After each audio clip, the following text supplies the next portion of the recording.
So there are some specs on the R6 that I actually like better than the R5. Yeah, and it's a lot cheaper. Yeah. Did I make the right decision? How's it going, guys, and welcome back to another video. If you are new around here, my name is Rob Navoa and I make videos about photography, filmmaking, travel, and well, whatever else I feel like making. So in today's video, we're going to be talking about the Canon R6 and why I think it's a really good solution for most people out there. I'm not going to go crazy on the specs. I'll run through them really quickly, some of the main ones at least, but I'm just kind of going to talk about from experience, from using it for the last couple of months, from the information that I got from my wife using it for the last couple of months. So let's go ahead and talk about them. So number one, let's talk about specs, because obviously specs are interesting and that's what a lot of people care about. This camera has 20.1 megapixels when it comes to photos. It shoots 12 frames per second on the mechanical shutter, 20 on the electronic shutter, which is absolutely insane. It does have the new dual pixel AF2, which is honestly one of the best autofocus systems I've ever used. The eye autofocus on these cameras are just mind-blowing. When it comes to video, this shoots at 4K up to 60 frames per second, 1080 up to 120 frames per second. It does it 10-bit 422 C-Log internal, but there's a little bit of a catch there. If you're familiar with Canon cameras, most of them have two different types of codec for their video. Both the R5 and the EOS R had the all-eye codec. This camera has the IPB. Is that a big deal? Depends on who you ask, but not really. But I think it's important to know that if you're familiar with other cameras like the R5 or the R or even the 6D Mark II, that they have the option to shoot in all eye. This one does not. It's strictly IPB, so do what you will with that information. Okay, now specs out of the way. Let's talk about the physical aspect of the camera. The screen is slightly smaller than the R5. The backside looks pretty much the exact same other than that.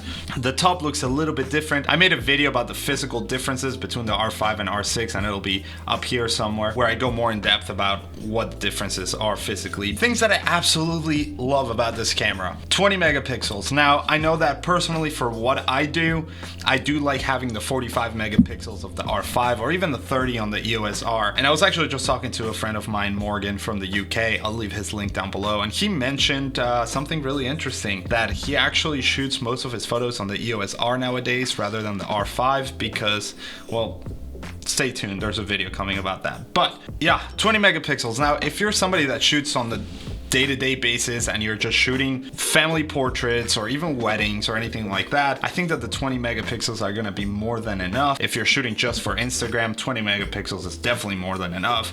And the files are a little bit smaller. It's not as difficult to work with as the R5, especially if your computer is not as powerful that can handle the bigger, heavier files. So that's a little bit of a nicer thing. The one thing that I like the most about the R6 is the fact that it has two SD cards. Now the R5 does have two memory cards, but they're two different types of memory cards. Don't get me wrong, I absolutely love having the CF Express and I wish both slots were for CF Express, but having to have CF Express and SD cards on the R5 is a little bit annoying, especially having to travel with the extra dongles and extra adapters and just all these different things that you need extra. It's a little bit annoying, but having the CF Express is really, really nice. It's super fast, transfer files super fast, and it gives you the option to shoot at 4K 120 frames per second or 8K RAW, which is mind-blowing. Now, I don't shoot 8K RAW very often, so, you know,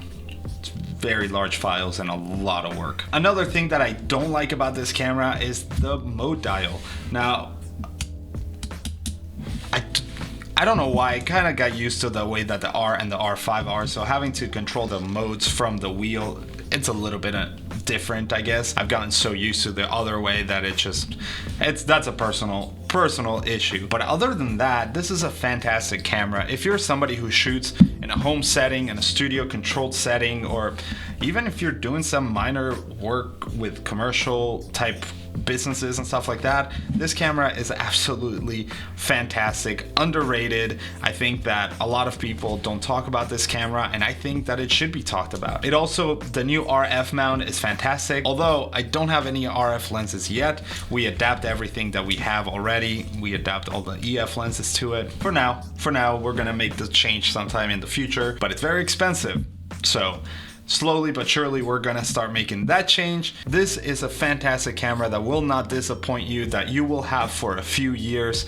And yeah, the price is a little bit steep, but it is really good. It's a really good camera. I have left links down below to everything I've talked about, to all the different products that I talked about and some of my favorite products. I will say they are affiliate links and I do get a little bit of a commission from them, as it's stated in my description. But if you end up buying anything from there, you help support this channel and me and what I'm doing, so thank you. But that's gonna be it for today. I hope you guys enjoyed this video. If you did, give it a thumbs up, subscribe if you're new around here, and I will see you guys on the next video. This week, maybe next week, who knows.